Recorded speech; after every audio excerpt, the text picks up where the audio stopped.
கர்த்தருக்குள் மிகவும் பிரியமான வேதாராய்ச்சி நேயர்களை இயேசு கிறிஸ்துவின் இனிய நாமத்தினாலே வாழ்த்துகிறோம். கடந்த நிகழ்ச்சியிலே நாம் 104ஆம் சங்கீதம் 1ஆம் வசனம் முதல் 107ஆம் சங்கீதம் 7ஆம் வசனம் வரை கற்றுக்கொண்டோம். அந்த பாடத்திலே கர்த்தர் எப்படி இஸ்ரவேல் ஜனங்களை நடத்தினார் என்பதை கற்றுக்கொண்டோம். இன்று நாம் 107ஆம் சங்கீதம் 8ஆம் வசனம் முதல் 110ஆம் சங்கீதம் 7ஆம் வசனங்கள் வரை கற்றுக்கொள்ள இருக்கிறோம். இந்த பாடத்திலே எதற்காக நாம் தேவனை துதிக்க வேண்டும், எதற்காக அவரை ஸ்தோத்தரிக்க வேண்டும், தேவனை விட்டு தூரம் போகும் மனிதனின் நிலைமை எப்படிப்பட்டதாயிருக்கும், சிறைப்பட்டவர்களை தேவன் எவ்வாறு விடுதலை செய்கிறார் என்பதை ஆழமாக கற்றுக்கொள்ள தொடர்ந்து எங்களுடன் இணைந்திருங்கள். எங்களுக்கு மிகவும் அருமையான வேத ஆராய்ச்சி நேயர்களே, கடந்த நிகழ்ச்சியிலே நாம் 107ஆம் சங்கீதத்தை சிந்தித்துக் கொண்டிருந்தோம். 107ஆம் சங்கீதத்திலே எப்படி இஸ்ரவேல் ஜனங்களின் சரித்திரம் சொல்லப்பட்டிருக்கிறது என்பதை சிந்தித்தோம். இன்று 107ஆம் சங்கீதம் 8ஆம் வசனம் முதல் சிந்திப்போம். 8ஆம் 9ஆம் வசனங்களை வாசிக்கிறேன். தவனமுள்ள ஆத்துமாவை கர்த்தர் திருப்தியாக்கி பசியுள்ள ஆத்துமாவை நன்மையினால் நிரப்புகிறார் என்று அவருடைய கிருபையின் நிமித்தமும் மனுபுத்திரருக்கு அவர் செய்கிற அதிசயங்களின் நிமித்தமும் அவரை துதிப்பார்களாக. இது மிக அற்புதமான ஒரு பல்லவியாய் இருக்கிறது. இதே பல்லவியை 21ஆம் வசனத்திலும் 31ஆம் வசனத்திலும் மீண்டுமாய் நாம் பார்க்கிறோம். இந்த சங்கீதத்தை நாம் தொடர்ந்து படிக்கும் பொழுது சிறைப்பட்டவர்களை தேவன் விடுதலை செய்வதை குறித்தும் மனிதன் ஒரு சிறையில் இருப்பதை குறித்தும் பார்க்கிறோம். இது இஸ்ரவேல் ஜனங்கள் உபத்திரவ காலத்திலே இருப்பதை விவரிக்கிறது. அதாவது வரப்போகும் மகா உபத்திரவ காலத்தை குறிக்கிறது. அந்த குறிப்பிட்ட காலத்திலே மனிதன் சிறையில் இருப்பான் என்றால் தேவனே அவனை விடுதலை செய்து மீண்டும் அவருடைய தேசத்திற்கு அவர்களை எடுத்துச் செல்வார். 2வது உலக மகா யுத்தத்தின் சமயத்திலே ஜெர்மன் நாட்டிலே சிறையில் இருந்த மக்களை சற்றே எண்ணி பாருங்கள். எல்லாரும் உயிரோடு வெளியே வரவில்லை. ஆனால் அந்த குறிப்பிட்ட காலத்திலும் கூட இந்த சங்கீதத்தை வாசித்து தங்கள் காலத்திலே இது நடைபெறாதா என்று எத்தனை பேர் ஏங்கினார்களோ நமக்கு தெரியாது. சங்கீதம் 107:11 அந்தகாரத்திலும் மரண இருளிலும் வைக்கப்பட்டிருந்து ஒடுக்கத்திலும் இரும்பிலும் கட்டுண்டு கிடந்தார்கள். இது சிறையில் இருப்போரின் உதவியற்ற நிலைமையை விவரிக்கிறது. வசனங்கள் 14 முதல் 16 வரை வாசிக்கிறேன். அந்தகாரத்திலும் மரண இருளிலும் இருந்து அவர்களை வெளிப்பட பண்ணி அவர்கள் கட்டுகளை அறுத்தார். கர்த்தர் வெண்கல கதவுகளை உடைத்து இருப்பு தாழ்பாள்களை முறித்தார் என்று அவருடைய கிருபையின் நிமித்தமும் மனுபுத்திரருக்கு அவர் செய்கிற அதிசயங்களின் நிமித்தமும் அவரை துதிப்பார்களாக. ஞாபகம் இருக்கிறதா? எப்படி தேவன் சீமோன் பேதுருவை சிறையிலிருந்து வெளியே கொண்டு வந்தார்? எப்படி ஒரு நாள் இரவிலே பவுலையும் சீலாவையும் அவர் வெளியே கொண்டு வந்தார்? பிரியமானவர்களே, நம்மையும் பாவம் என்னும் சிறையிலிருந்து அவர் விடுதலை செய்திருக்கிறார். தேவன் நமக்கு ஒரு மன்னிப்பை கொடுத்திருக்கிறார். இந்த உலகத்திலே வாழும் ஒவ்வொருவருக்கும் தேவன் மன்னிப்பை வைத்திருக்கிறார். ஒருவேளை நீங்கள் கேட்கலாம், எல்லாருக்கும் மன்னிப்பு இருக்கிறது என்றால் நான் ஏன் மன்னிக்கப்படவில்லை என்று நீங்கள் கேட்கலாம். பிரியமானவர்களே, சிறையில் இருப்பவர்களும் மன்னிப்பை ஏற்றுக்கொண்டால்தான் விடுதலையை பெற்றுக்கொள்ள முடியும். ஒரு ஊரிலே ஒரு மனிதன் இருந்தான். தனது நண்பர்களோடு உட்கார்ந்து விளையாண்டு கொண்டிருந்த பொழுது திடீரென்று அவனுடைய பேச்சு வாக்குவாதமாய் மாறியது. ஆத்திரத்தில் தனது நண்பனையே கொலை செய்துவிட்டான். சிறையிலே அடைக்கப்பட்டான். அந்த ஊர் மக்கள் எல்லாரும் அவனுக்காக அரசாங்கத்திற்கு கடிதம் எழுதினார்கள். கவர்னர் மட்டுமே மன்னிப்பு கொடுக்க முடியும் ஒரு சூழ்நிலை அது. அவர் அந்த மன்னிப்பை அவனுக்கு கொடுக்க வேண்டும் என்று எண்ணி, இத்தனை பேர் இவனுக்காக எழுதியிருக்கிறார்களே, இவனை நானே நேரில் சந்திக்க வேண்டும் என்று அவரே சிறைக்கு வந்தார். ஆனால் அவன் சிறையில் யாரையும் பார்த்து பேச மனமற்றவனாய் மிகுந்த எரிச்சல் நிறைந்தவனாய் காணப்பட்டான். தான் யாரையும் பார்க்க முடியாது என்று மறுத்துவிட்டான். கவர்னர் வந்திருக்கிறார் என்பதை கூறினாலும் அவன் அவரை பார்க்கவோ அவரிடத்தில் பேசவோ விரும்பவில்லை. இவனுடைய நிலைமையை குறித்து நீதிமன்றத்திற்கு தெரிவிக்கப்பட்டது. அவன் தனக்கு கொண்டு வரப்பட்ட மன்னிப்பை ஏற்றுக்கொள்ளாதபடியினாலே அவன் தண்டனையை அனுபவிக்க வேண்டும் என்று நீதி வழங்கப்பட்டது.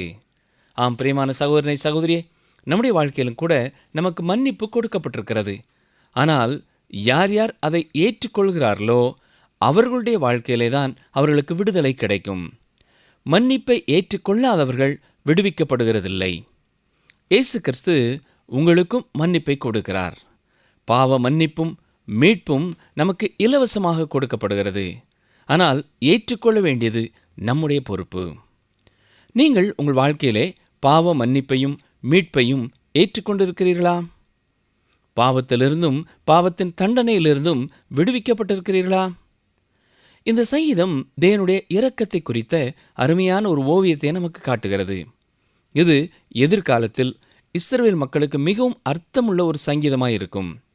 அவர்களில் அநேகர் சிறையிலே இருப்பார்கள். ஆனால் தேவன் அவர்களை விடுதலை செய்து அவர்கள் தேசத்திற்கு திரும்ப கொண்டு வருவார். இப்பொழுது சங்கீதம் 107:21 வாசிக்கிறேன். அவர்கள் கர்த்தரை அவருடைய கிருபை நிமித்தமும் மனுபுத்திரருக்கு அவர் செய்கிற அதிசயங்களின் நிமித்தமும் துதித்து. நம் வாழ்க்கையிலேயும் அவர் நமக்கு செய்திருக்கிற கிருபைக்காகவும் அவர் நம்முடைய வாழ்க்கையிலே செய்திருக்கிற அதிசயங்களுக்காகவும் அனுதினமும் நாம் அவரை துதிக்கிறோமா?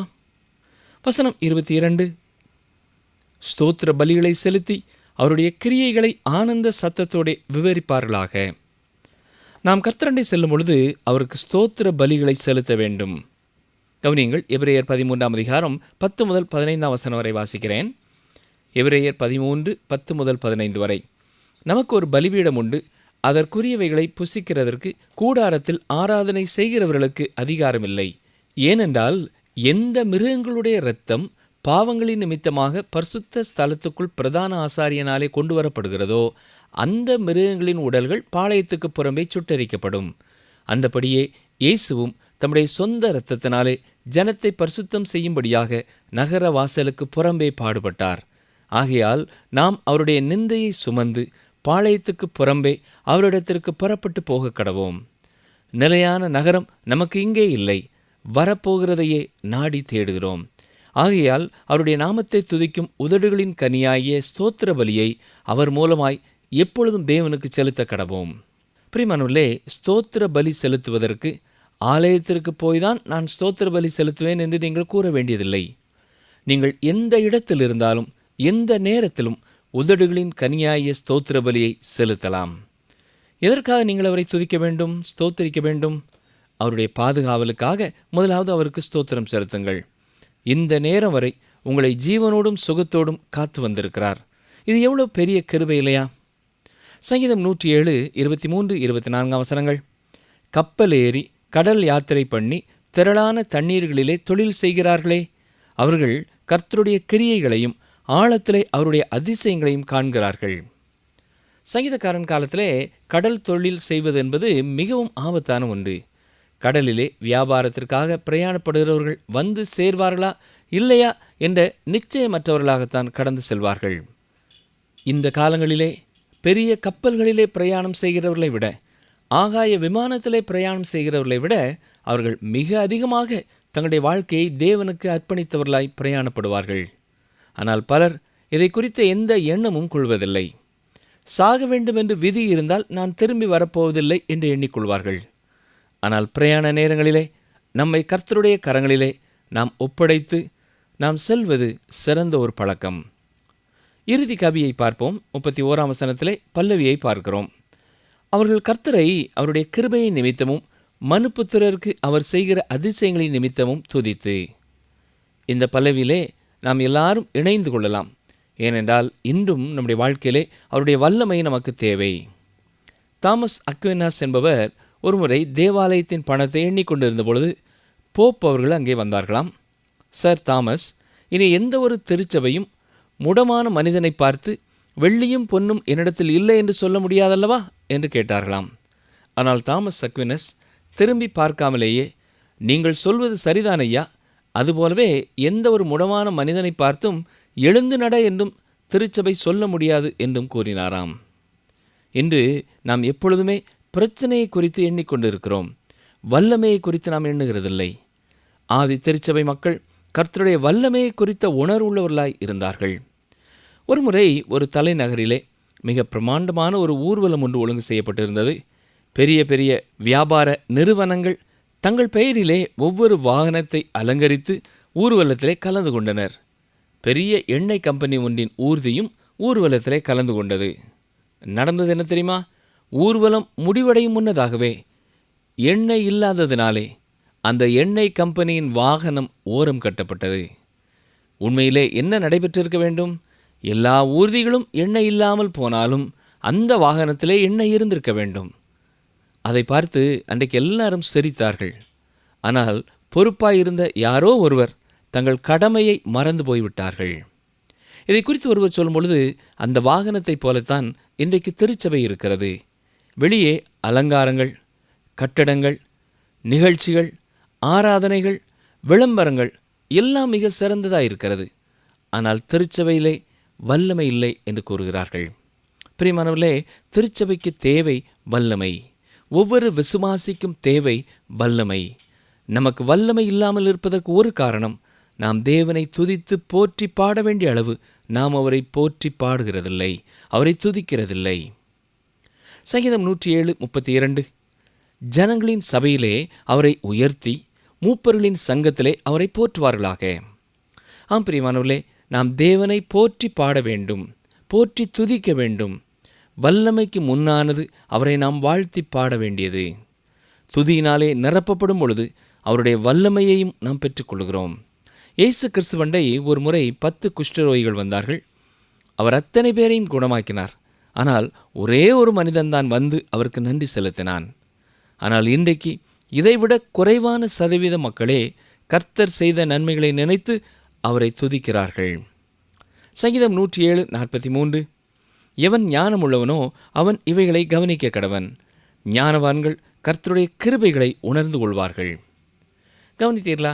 கர்த்தருடைய கிருபைகளை உணர்ந்து கொள்ளுகிறவன் ஞானமுள்ளவன். ஆத்மாக்களை ஆதாயம் செய்கிறவனும் ஞானமுள்ளவன். நம்மில் எத்தனை பேர் நம்முடைய வாழ்க்கையிலே ஆண்டவர் செய்த அற்புதமான காரியங்களுக்காக, அதிசயமான வழிநடத்தலுக்காக ஒவ்வொரு நாளும் அவரை துதித்து கொண்டிருக்கிறோம்?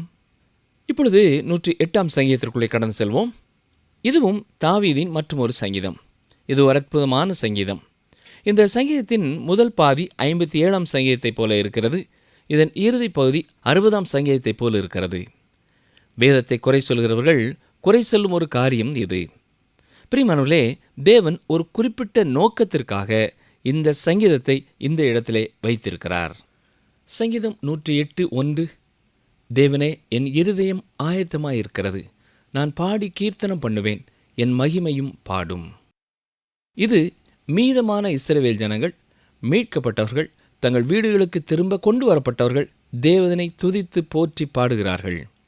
கடந்த சங்கீதத்திலேயும் இதை குறித்து நாம் சிந்தித்தோம். தேவன் இஸ்ரவேல் ஜனங்களை மீண்டுமாக தங்கள் தேசத்திற்கு கொண்டு வரப்போகிறார். உலகத்தின் எல்லா பகுதிகளிலிருந்தும் அவர்களை அங்கே கொண்டு வருவார். அப்படி அவர்கள் தேவனால் அங்கே கொண்டு வரப்படும் பொழுது தேவனை துதித்து தேவனை அவர்கள் மகிமைப்படுத்துவார்கள். சங்கீதம் 108:7 பாருங்கள். தேவன் தமது பரிசுத்தத்தை கொண்டு விளம்பினார், ஆகையால் களி கூறுவேன், சீகேமை பங்கிட்டு சுக்கோத்தின் பள்ளத்தாக்கை அளந்து கொள்ளுவேன். பிரியமானவர்களே, இதுவும் மீட்கப்பட்ட இஸ்ரவேல் ஜனங்களின் உள்ளத்தின் ஆழத்திலிருந்து வரும் பாடல். தாங்கள் பெற்றுக்கொள்ள வேண்டியதை பெற்றுக்கொண்டதை அவர்கள் பார்க்கிறார்கள். கோத்திரங்களுக்குள்ளாக தேசம் பிரித்து கொடுக்கப்படுகிறது. இது எத்தனை ஒரு ஆனந்தமான ஒரு காலமாக இருக்கும் இல்லையா? இப்பொழுது நாம் 109ஆம் சங்கீதத்திற்குள்ளே கடந்து செல்வோம். இது மேசியாவை குறித்த ஒரு சங்கீதம். இயேசு கிறிஸ்துவின் தாழ்மைப்படுத்தப்படுதலை குறித்து இந்த சங்கீதம் கூறுகிறது. இதுவும் ராக தலைவனுக்கு ஒப்புவிக்கப்பட்ட தாவீதின் ஒரு சங்கீதம். இயேசு கிறிஸ்துவின் தாழ்மைப்படுத்தப்படுதலை குறித்தும் அதே நேரத்திலே துன்மார்க்கர் கண்டிக்கப்பட வேண்டும் என்பதை குறித்தும் கூறும் சங்கீதமாயிருக்கிறது. இதை யூதாஸ் காரியத்தின் சங்கீதம் என்று ஒருவர் அழைக்கிறார். ஏனென்றால் சீமோன் பேதுரு யூதாஸ் காரியத்தை குறித்து சொல்லும் பொழுது இந்த சங்கீதத்திலிருந்து எடுத்து எழுதியிருக்கிறார். அப்போஸ்தலர் நடபடிகளின் புத்தகம் 1ஆம் அதிகாரம் 20ஆம் வசனத்தை வாசிக்கிறேன். சங்கீத புத்தகத்திலே அவனுடைய வாசஸ்தலம் பாழாக கடவது, ஒருவனும் அதில் வாசம் பண்ணாதிருப்பானாக என்றும் அவனுடைய கண்காணிப்பை வேறொருவன் பெறக்கடவன் என்றும் எழுதியிருக்கிறது.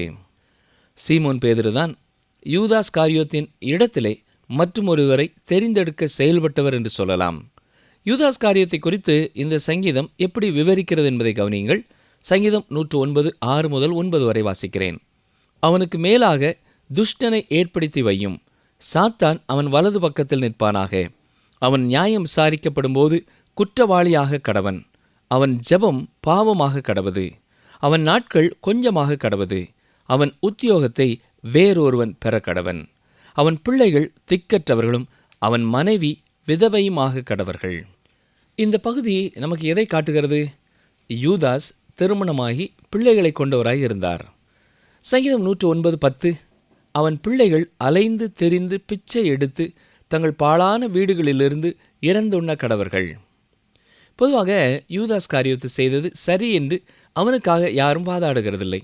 ஆனால் இந்நாட்களிலே சிலர் யூதாஸ் செய்தது சரி, இயேசு கிறிஸ்துதான் தவறு செய்தார் என்று கூறுகிறார்கள். ஆனால் வேதவசனம் இதை குறித்து மிக தெளிவாக கூறுகிறது. அவன் தேவனை விட்டு மிக தூரம் போய்விட்ட ஒரு மனிதன். தேவனை விட்டு தூரம் போகும் மனிதனின் நிலைமை குறித்து இந்த சங்கீதம் சொல்லும் காரியம் பயங்கரமானதாய் இருக்கிறது. மத்தேயு 26 24 பாருங்கள். மனுஷகுமாரன் தம்மை குறித்து எழுதியிருக்கிறபடியே போகிறார். ஆகிலும் எந்த மனுஷனால் மனுஷகுமாரன் காட்டிக் கொடுக்கப்படுகிறாரோ அந்த மனுஷனுக்கு ஐயோ, அந்த மனுஷன் பிறவாதிருந்தானால் அவனுக்கு நலமாயிருக்கும் என்றார். இயேசு கிறிஸ்துவும் தேவனை விட்டு தூரம் போகிறவருடைய நிலைமை எத்தனை பயங்கரமானது என்பதை சொல்லியிருக்கிறார். யோவான் 3:36 ஒரு அருமையான அழைப்பை அவர் கொடுத்திருக்கிறார்.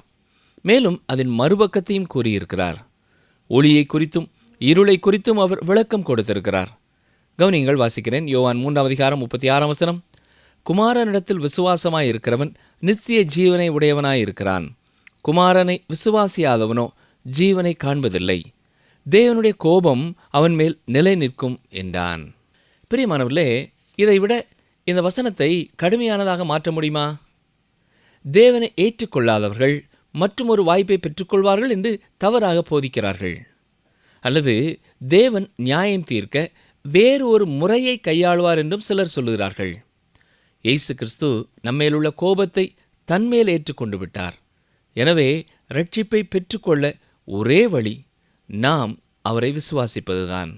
நாம் அவ்வாறு செய்யவில்லை என்றால் தேவனுடைய கோபாக்கினை நம்மேல் இருக்கும்.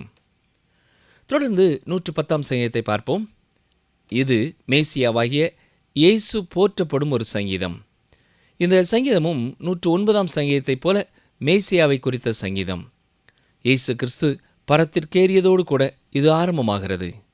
பாருங்கள், 110 சங்கீதம் 1 கர்த்தர் என் ஆண்டவரை நோக்கி, நான் உம்முடைய சத்துருக்களை உமக்கு பாதப்படியாக்கி போடும் வரைக்கும் நீர் என்னுடைய வலது பார்சத்தில் உட்காரும் என்றார். இந்த சங்கீதம் மிக முக்கியமானது. ஏனென்றால் இது கிறிஸ்துவின் தெய்வீகத்தை மிக தெளிவாய் கூறுகிறது. இந்த சங்கீதத்தை கற்றுக்கொண்ட பின் கிறிஸ்துவின் தெய்வீகத்தை உங்களால் மறுக்க முடியாது. இந்த சங்கீதம் புதிய ஏற்பாட்டிலே பல இடங்களிலே பயன்படுத்தப்பட்டிருக்கிறது. அப்போஸ்தலர் நடபடியின் புத்தகம் 2 34-35 வசனங்களிலே சொல்லப்பட்டிருக்கிறது. எபிரேயர் 1 13 கூறப்பட்டிருக்கிறது. எபிரேயர் 5 6 6 20 எபிரேயர் 7 21 எபிரேயர் 10 12-13 வசனங்களிலேயும் பயன்படுத்தப்பட்டிருக்கிறது. இயேசு கிறிஸ்துவின் மேலே குற்றம் கண்டுபிடிக்கும்படியாய் முயற்சித்த அவருடைய விரோதிகள், குறிப்பாக ஏரோதியர்கள், இவர்கள் ஒரு அரசியல் கூட்டமாயிருந்தார்கள்.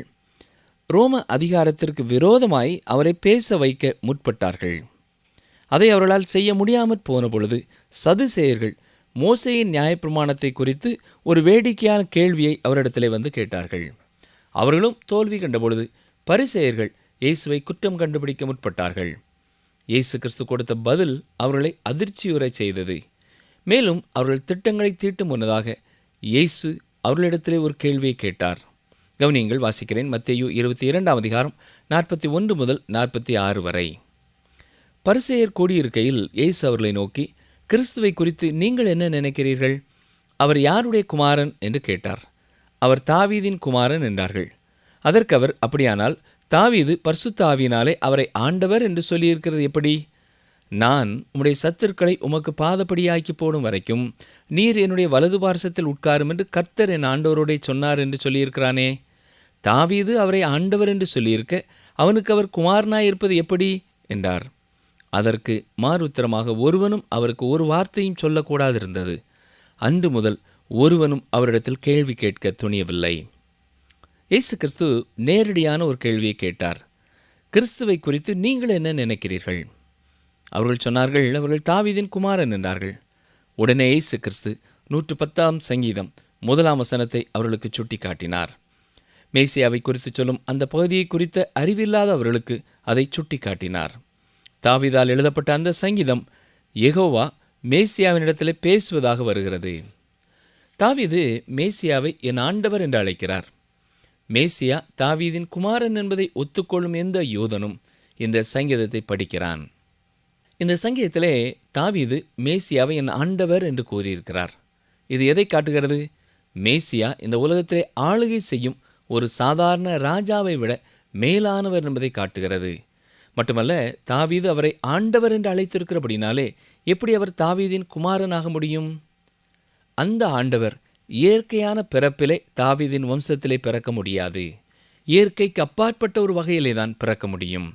எனவே இந்த சங்கீதம் இஸ்ரவேலரின் மேசியாவான இயேசு கிறிஸ்து கன்னியின் வயிற்றில் பிறந்தவர் என்பதையும் விளக்கி காட்டுகிறது. கர்த்தர் என் ஆண்டவரை நோக்கி என்று சொல்லும் பொழுது சரிசமமான இருவர் ஒருவரை குறித்து ஒருவரிடத்திலே பேசுவதைப் போல இருக்கிறது. தேவன் தேவனிடத்திலே பேசுகிறார். எபிரேயர் 1:13 மேலும் நான் உம்முடைய சத்துருக்களை உமக்கு பாதப்படியாக்கி போடும் வரைக்கும் நீர் என்னுடைய வலது பார்சத்தில் உட்காரும் என்று தூதர்களில் யாருக்காவது எப்போதாயிலும் அவர் சொன்னதுண்டா? எனவே இது இயேசு கிறிஸ்துவின் தெய்வீகத்தை காட்டுகிறது. இயேசு கிறிஸ்துவின் தெய்வீகத்தை வேத புத்தகம் கற்றுக் கொடுக்கவில்லை என்று யாராவது சொல்வார்கள் என்றால் அவர்களுக்கு இந்த வேத பகுதியை நீங்கள் விவரித்து காட்டலாம். சங்கீதம் 110:2 கர்த்தர் சீயோனிலிருந்து உமது வல்லமையின் செங்கோலை அனுப்புவார், நீர் உம்முடைய சத்துருக்களின் நடுவே ஆளுகை செய்யும். சீயோனை ஆட்சி செய்யும்படியாக கிறிஸ்து பூமிக்கு வருவதை குறித்து இந்த வசனம் பேசுகிறது. இந்த காலகட்டத்தை குறித்து ஏசாயாவும் எழுதியிருக்கிறார். ஏசாயா 2:3 திரளான ஜனங்கள் புறப்பட்டு வந்து நாம் கர்த்தரின் பர்வதத்துக்கும் யாக்கோபின் தேவனுடைய ஆலயத்துக்கும் போவோம் வாருங்கள். அவர் தமது வழிகளை நமக்கு போதிப்பார், நாம் அவர் பாதைகளில் நடப்போம் என்பார்கள். ஏனெனில் சீயோனிலிருந்து வேதமும் எருசலேமிலிருந்து கர்த்தரின் வசனமும் வெளிப்படும். அக்காலத்திலே பூமியிலே ஆட்சி மையம் எருசலேமிலே காணப்படும். தேவன் இஸ்ரவேலை குறித்து எதிர்காலத்தில் ஒரு திட்டவட்டமான நோக்கம் வைத்திருக்கிறார். சங்கீதம் 110:3 உமது பராக்கிரமத்தின் நாளிலே உம்முடைய ஜனங்கள் மனப்பூர்வமும் பரிசுத்த அலங்காரமும் உள்ளவர்களாயிருப்பார்கள். விடியற்காலத்து கற்பத்தில் பிறக்கும் பனிக்கு சமானமாய் உம்முடைய யௌவன ஜனம் உமக்கு பிறக்கும். இது அநேகர் இயேசு கிறிஸ்துவினிடமாக திரும்பும் காலத்தை குறிக்கிறது. ஸ்பர்ஜன் என்ற தேவ மனிதர் சொல்லும் பொழுது, தேவனை விட்டு தூரம் போகிற மனிதர்களை விட தேவன் மிக அதிகமான ஜனங்களை ரட்சிப்பார் என்று கூறியிருக்கிறார். பிரியமானவர்களே, அப்பொழுது இக்காலத்தைப் போல இராது. எனவே நீங்கள் சோர்ந்து போய்விட வேண்டிய அவசியமில்லை. இன்று கர்த்தரை ஏற்றுக்கொள்கிறவர்கள் மிக குறைவானவர்களாய் இருக்கிறார்கள். ஆனால் நாள் ஒன்று வரும், அப்பொழுது முழங்கால் யாவும் முடங்கும், நாவுகள் எல்லாம் அறிக்கை செய்யும். எண்ணற்ற ஜனங்கள் ரட்சிக்கப்படுவார்கள். எதிர்காலத்தை குறித்த பெரிய திட்டத்தை தேவன் கொண்டவராயிருக்கிறார். 110 சங்கீதம் 4 நீர் மெல்கிசேதேக்கின் முறைமையின்படி என்றென்றைக்கும் ஆசாரியராயிருக்கிறீர் என்று கர்த்தர் ஆணையிட்டார், மனம் மாறாமலும் இருப்பார். இங்கே மற்றொரு முக்கியமான சத்தியத்தை பார்க்கிறோம். மெல்கிசேதேக்கின் வரிசையிலே இயேசு கிறிஸ்து பிரதான ஆசாரியராயிருக்கிறார். இந்த சத்தியம் எபிரேயர் நிறுவத்திலே மிக தெளிவாய் சொல்லப்பட்டிருக்கிறது. ஏனென்றால் இது கர்த்தருடைய வார்த்தை சொல்லும் ஒரு உன்னதமான சத்தியம். இப்பொழுது எபிரேயர் நிருபத்திலிருந்து ஒரு பகுதியை நான் வாசிக்கிறேன். எபிரேயர் 5:6-10 வரை வாசிக்கிறேன். அப்படியே வேறொரு இடத்திலும் நீர் மெல்கிசேதேக்கின் முறைமையின்படி என்றென்றைக்கும் ஆசாரியராயிருக்கிறீர் என்று சொல்லியிருக்கிறார்.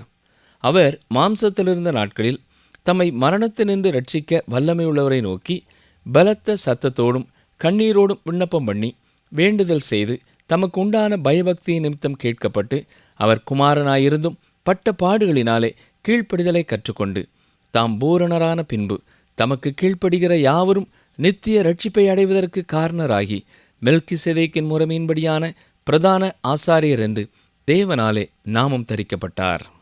ஆம் பிரியமானவர்களே, இயேசு கிறிஸ்து பிரதான ஆசாரியராய் ஆரோனை காட்டிலும் லேவியராம ஆசாரியத்துவத்தை காட்டிலும் உயர்ந்தவராய் இருப்பார். இந்த வசனம் இயேசுவின் தெய்வீகத்தையும் அவருடைய மனித தன்மையையும் வெளிப்படுத்துகிறது. சங்கீதம் 110:5 பாருங்கள். உம்முடைய வலது பார்சத்தில் இருக்கிற ஆண்டவர் தமது கோபத்தின் நாளிலே ராஜாக்களை வெட்டுவார். அவர் ஜாதிகளுக்குள் நியாயம் தீர்ப்பார். எல்லா இடங்களையும் பிரேதங்களால் நிரப்புவார். விஸ்தாரமான தேசங்களின் மேல் தலைவர்களாய் இருக்கிறவர்களை நொறுக்கி போடுவார். பிரேமானுலே, நியாயம் தீர்க்கும்படியாக கிறிஸ்து வரப்போகிறார். சங்கீதம் 2:9 நாம் பார்ப்பது போல இருப்புக்கோலால் அவர்களை நொறுக்கி கொய்யக்காலத்தைப் போல அவர்களை உடைத்து போடுவீர் என்று பார்க்கிறோம்.